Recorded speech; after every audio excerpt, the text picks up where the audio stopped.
最後はチョップです。ドラムやパーカッションのセクションをバイオリンを使って、再現する、その役割を、今からご紹介します。弦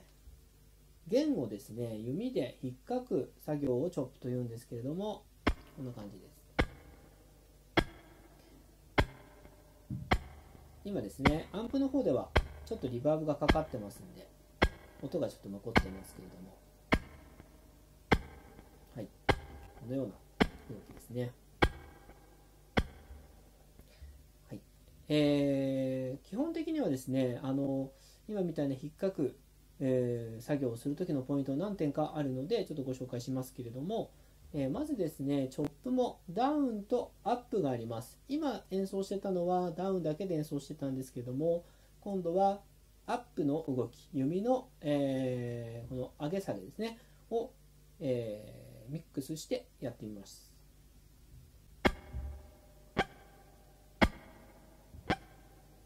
ダウン、アップ、ダウン、アップ、ダウン、アップ、ダウン、アップ。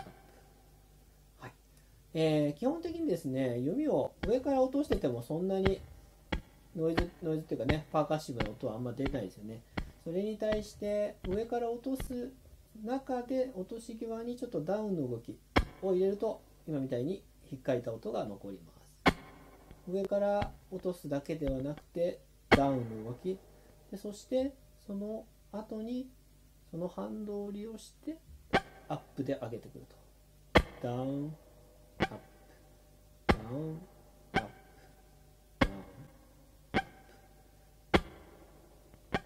この動きが基本的なチョップの基本、になりますね。そして、もう一つ、パーカッション的な、ニュアンスでちょっと音をですね、例えば、伸ばしたいときに、自分から遠ざける動きですね。もしくは自分に近づける中で、これも今ダウンの状態ですね。ダウン。自分より右斜め、上ですねに弓を、もしくは右斜めの下に近づける、遠ざけたりとか近づけたり、こういうのを入れて演奏すると、他の今見と最初にやった、引っかくやつですね、チョップの、ミックスさせるとドラムパートの演奏になるということになります。さて、基本的にはですね、このチョップの作業を、バッキングトラックの2拍目と4拍目に、入れると効果があります。バッキングトラックもループエフェクターに入れてありますので、ベースラインと、ハーモニーがもう入った状態になってますので、それに合わせて2拍目と4拍目にチョップを入れてみます。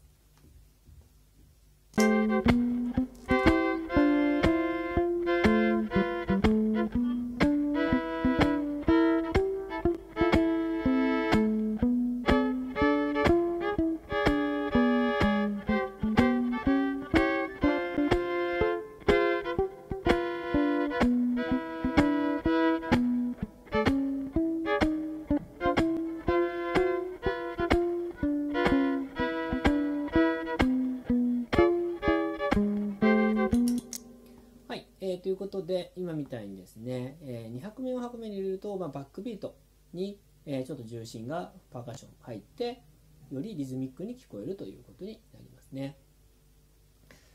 そして、ここでチョップをやるときにですね、ポイントがあります。先ほどからチョップをやっているときに、左手ですけれども、左手はずっと弦をちょっと押さえた状態になってますね。この弦を押さえるという行為、先ほどベースラインの、ね、コーでもやりましたけれども、基本的にバイオリニストにとって、指っていうのは押さえるときはもう音を出す、実音を出すために基本的には置く作業なんですけれども、今回このミュートという作業、いわゆる実音を出さないんだけれども、パーカッシブな音を出すためにあえてちょっと押さえてる、弦を押さえてる。これが開放弦でやってしまうと、弦を押さえずにやってしまうと、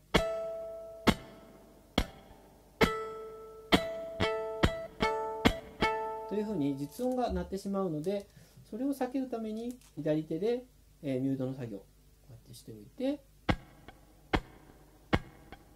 というふうに演奏すると。こういうミュートの作業に感覚慣れる必要がありますね。そして音域です。チョップをやるときも音域というのがあります。基本的には、D 線、A 線を中心に演奏する、いわゆる、バイオリンの真ん中の弦2つ、ビオラでも真ん中の弦2つ、もしくは低弦でもいいかもしれないですけれども、基本的にはそういうところで弾くことが多いんですけれども、リズムの、高低、ドラムのパートにもバスドラがあったりとかシンバルがあったりとかしますけれども、そういう音域の差をつけることによってリズムのバリエーション、これを生み出すことができますので、例えば低いところで弾いといてというふうに、バリエーションをつけることも、考えるといいと思いますね。この実音は出ないなりにも、音域に高低があるっていうことを知っておくといいと思います。最後のポイントです。最後のポイントはスイング感や進行感を出すリズムについてです。先ほどもダウンアップやったりとかしましたけれども、今度はですね、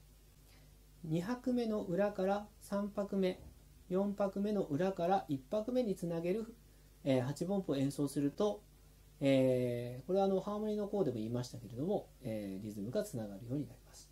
それを、バッキングトラック、今まで、重ねてきたルーパーね、ループの演奏と合わせてやってみましょう。1、2、3、4。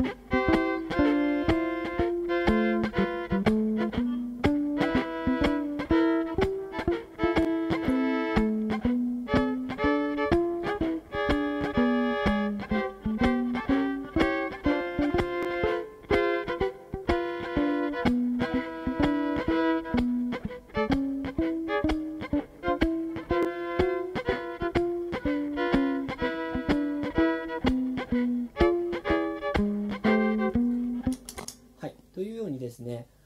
どうしても作業的にはタータッタでひとまとまりと思われがちなんですけれども、そうではなくてタータッタタータターというふうに次の強拍に向かってエネルギーを貯めて、そこに向かってチョップをつなげていくという、そういう気持ちを持つことによってしっかり小節をまたぎながら、流れがうまく作れるということですね。もう一回やってみましょう。1、2、3、4。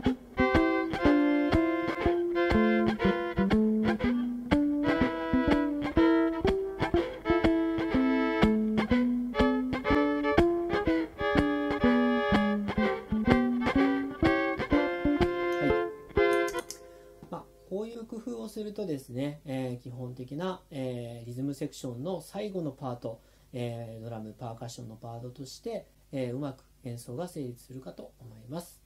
では皆さん、ベースライン、ハーモニー、そしてチョップとやってきましたので、これを合わせてぜひ練習をしてみてください。